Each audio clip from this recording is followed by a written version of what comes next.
요단강을 건넌 이스라엘. 드디어 약속의 땅에 첫 발을 디뎠습니다. 그런데 여호수아가 놀라운 명령을 내려요. 모든 남자는 할례를 받으라. 지금이요? 여리고성이 바로 코앞인데요.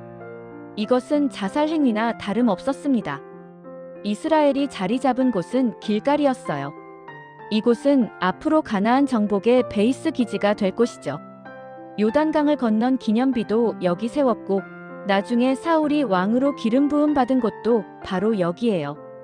그런데 여호수아가 명령합니다. 할례를 행하라. 이스라엘이 광야 40년 동안 할례를 제대로 못했거든요. 이제 약속의 땅에 첫 발을 내디뎠으니 하나님의 백성임을 분명히 해야 한다는 거예요. 하지만 문제가 있었어요. 항생제도, 마취제도 없던 시대예요. 성인 남자가 할례를 받으면 엄청난 고통이 따라요. 회복 기간만 최소 일주일에서 한 달이 걸려요. 심한 통증과 감염 위험 때문에 행군도 전투도 불가능한 상태가 되는 거죠. 이스라엘의 거의 모든 성인 남성이 일시적으로 전투 불능 상태에 빠진다는 뜻이에요. 창세기를 기억하시나요? 야곱의 아들들이 세겜 사람들에게 할례를 행하게 한 후 그 성읍을 쓸어버렸잖아요. 할례 받은 남자들은 그만큼 무력하다는 거예요. 만약 여리고 군대가 지금 쳐들어온다면 이스라엘은 꼼짝없이 당하고 말 거예요. 그렇다면 왜 그렇게 하셨을까요? 요단강 건너기 전에 할 수도 있었잖아요. 왜 굳이 적의 코앞에서 이렇게 위험한 때 한 걸까요? 이에는 5가지 이유가 있었어요. 첫째, 하나님의 절대적 보호에 대한 신뢰. 방금 요단강이 갈라지는 기적을 경험했어요.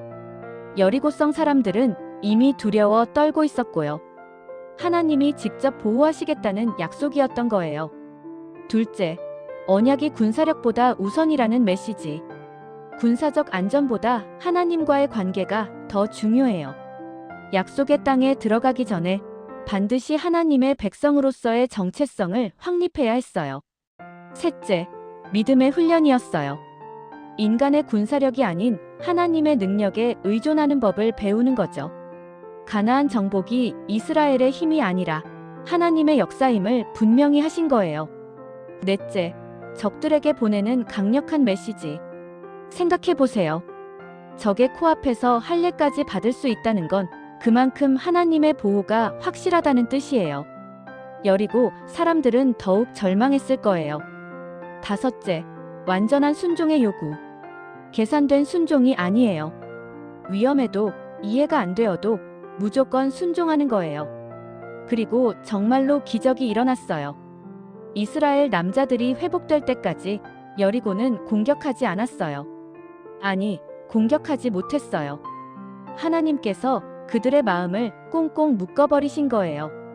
이스라엘은 적의 코앞에서 할례를 받고 아무런 피해 없이 회복했어요. 이 사건은 우리에게 무엇을 말해줄까요? 하나님의 명령은 때로 이해되지 않을 수 있어요. 인간의 상식으로는 위험해 보일 수도 있죠. 하지만 하나님의 백성은 인간의 지혜나 군사력이 아니라 오직 하나님의 능력과 약속에 의존해야 해요. 계산된 순종이 아니라 완전한 순종. 그것이 진짜 믿음이에요.